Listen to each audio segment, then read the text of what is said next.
back to Sensational Soccer. Today we have a Let's Talk About Man City, as you can see by the title. So, yeah, please, before we start this video, comment, and like, and subscribe for more Let's Talk Abouts. So, I've kind of titled this a step towards the next step for Manchester City, because, they are English giants, but they have not been able to win the Champions League, and that should be one of their big goals for this season. Realistically, they had a poor season.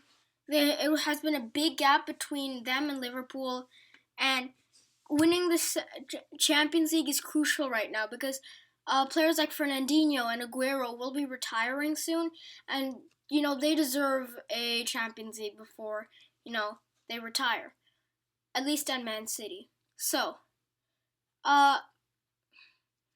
let's go through this team. So, at the defense, we have Ederson and goalkeeper. Right back is Kyle Walker. Left back is Zinchenko. Center backs are Laporte and Fernandinho.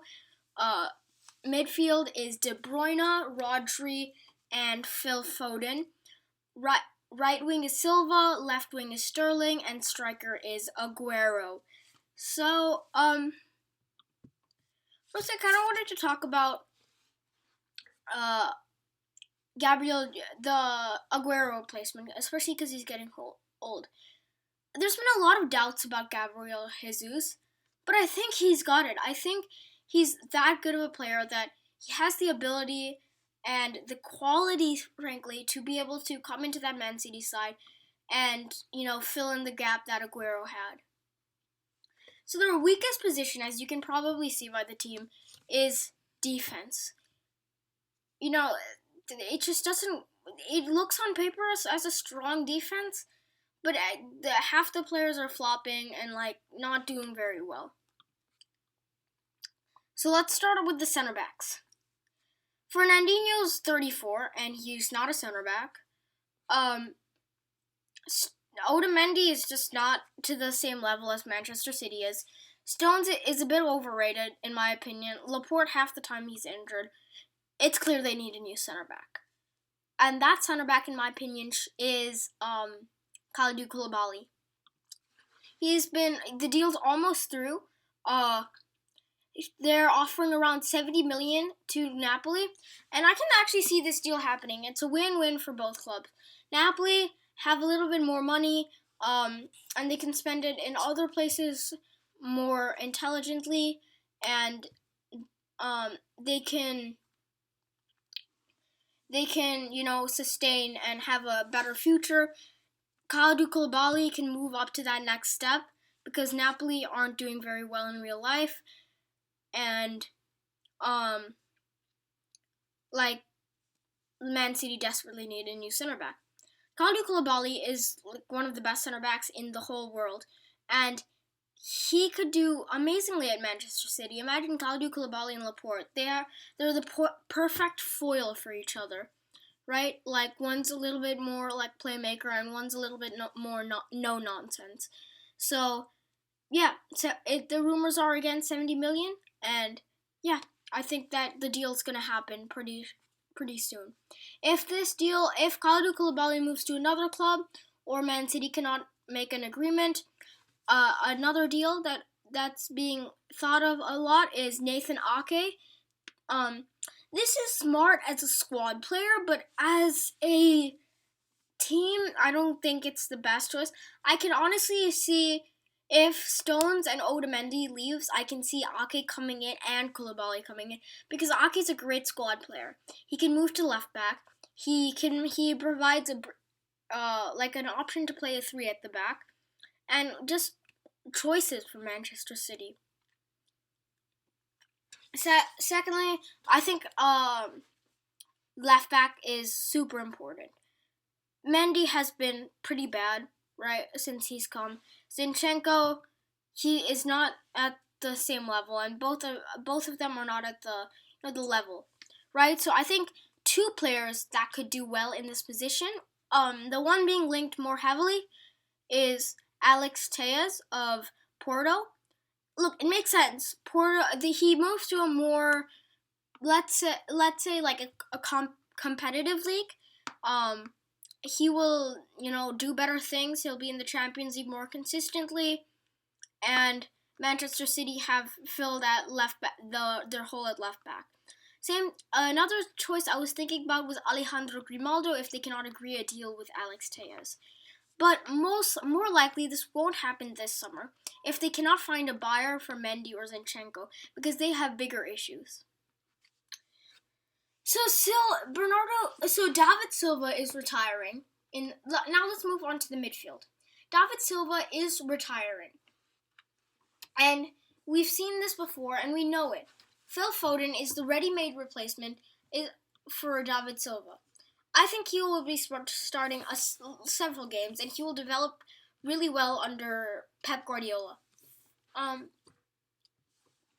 But of course, as a youngster like Foden, you cannot rely on him to be in the big games playing consistently, and that's why I think what Man City I think are going to be doing more in the future is they're going to bring Bernardo Silva into the midfield where he used to play, and he'll do well there. We've seen him. He's really great in the midfield, and naturally he can fill in that spot, and Foden can be on the bench on some games. So then you're like, okay, so it's Sterling, and then who, right? And I think that person is a new winger that they have to get. Because, yes, you have Mahrez, but again, that leaves you not with too many options. So they're looking for a new winger. And so this is the key I'm trying to get at. They are looking for depth everywhere in their squad, which is a smart thing to do because, especially if they're playing Champions League, FA Cup, Carabao Cup, and Premier League, the same players can't keep on playing. There's going to be injuries. So the main player they're going to be linked with, I think, is Ferran Torres. So the way I see him fitting into the system is the front line would be Sterling, Aguero, and Ferran Torres. Bernardo Silva moves into the midfield and Foden moves onto the bench. That's a temporarily think. If Phil Foden becomes to the level that he can be playing consistently day in day out, then I can see Silva moving back on the wing and Torres on the bench. So I think we could see a little bit of rotation between these two, Foden and Ferran Torres. Ferran Torres from Valencia is being the most heavily linked, but I think another player that they could get is from Bayer Leverkusen. It's Leon Bailly. I honestly can see this much more realistically happen if Havertz moves to Chelsea because he won't feel like there's much of a mission in Leverkusen anymore, and Leon Bailly will be happy to move to Man City. He's very similar to Sané in the fact that they're both young. They were both young players who moved from the Bundesliga to Manchester City, and I can honestly see it working. He is kind of a ready-made replacement, especially in the way they play. I think Sterling and Aguero will be starting. Like, they're that good.